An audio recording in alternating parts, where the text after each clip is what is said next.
Hello and welcome to the Wednesday edition of The Box Seat. I'm Mark Ward. Just the 7 races at Belmont on Wednesday. We're expecting a shower or two, 16 degrees Celsius. The track, it's rated an heavy 8 on Monday. I think it's going to probably stay in that range. The rail, it will be out at the 15-metre position.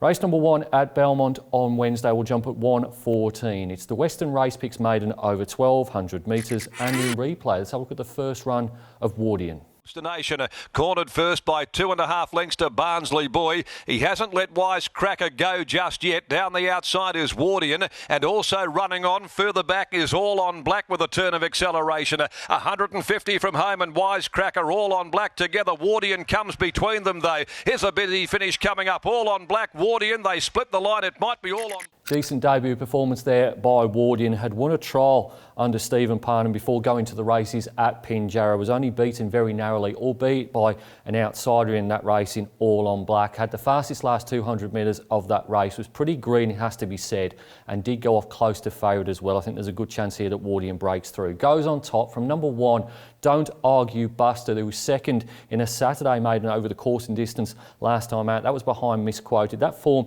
is good enough, one would think, but has drawn wide here, even wider than WARDIAN. Chris Graham takes over. He claims 2 kilos down to 56. He's lost his 3 kilo claim and did lay in a little bit under pressure last time out. Number 5 is Universal Angel. Well related this gallop, but now a 5-year-old and settled a long way back on what was his first start at Northern back at the end of July. And then number 3, Traded Crown, has 2.5 lengths to make up on Don't Argue Buster. Happy birthday to George Dupre, who turned another year older on Tuesday.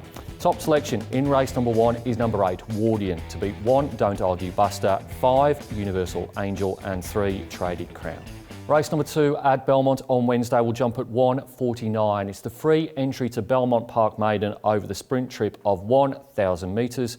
And in replay, let's have a look at the disappointing last start of Guarded. Followed by Pans Down. Excerpts run off the track and taken Guarded with it there. They're almost here against the outside rail. Genora's the leader. About 1.5 lengths as Pike makes his move with the favourite Pans Down. Pans Down, Genora brushing leather at the 150. They've come away with 100 left to go.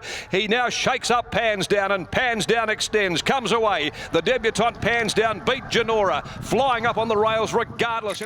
Guarded finished 8th of 10 in that replay race behind Pans Down. Was beaten 7 and a bit lengths, but did endure a pretty horrible run after finishing 6th first up in what, according to punting form at least, was the highest rating 2-year-old race in WA all last season. Was beaten 2 3/4 lengths by Continuance. Repeat that form. That was on a soft 6 track as well over course and distance. I think Guardian will be very, very hard to beat.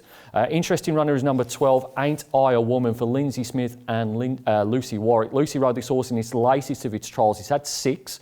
The latest was over 400 metres down at Larkhill at the end of July. Won that trial and the yard's in very good form. Another debutante is number 4, Enticing. This is a headwater gelding bought from the Eastern States by Jim Taylor Racing. Ryan Hill rides. He's ridden the horse in 3 of the 4 trials. Sure to be on speed, and they paid a bit of money for this horse. And then number 11, Gracie N, for Todd Harvey and Chris Parnham. Now, has been unplaced in each of its last 3 starts. In fact, it's only 3 starts, but Chris Parnham takes over here. And I think the form's not too bad behind the likes of Watch Me Dance and Soleil. Top selection in race number 2 is number 1, Guarded, to beat 12, Ain't I a Woman, 4, Enticing, and 11, Gracie N. Race number 3 at Belmont on Wednesday will jump at 2:24. It's the Amelia Park handicap over 1,650 metres. In replay, let's have a look at the last start performance of Galeba. Followed further back by Bloom Away, Albies Pride, Royal Schwarzy has come from last, and Galeba's under real duress back in the field, but it's American Soul, which had reached the lead out past the 250, right out towards the middle of the track. American Soul, Treat Yourself, coming back though, Treat Yourself, fighting down tooth and nail, Treat Yourself regains the lead. American Soul's runs come to an end. Royal Schwarzy went to 3rd, but Treat Yourself came again and pulled away late to beat American. Galeba was the subject of a massive gamble 7 days ago, but that was over 2,200 metres.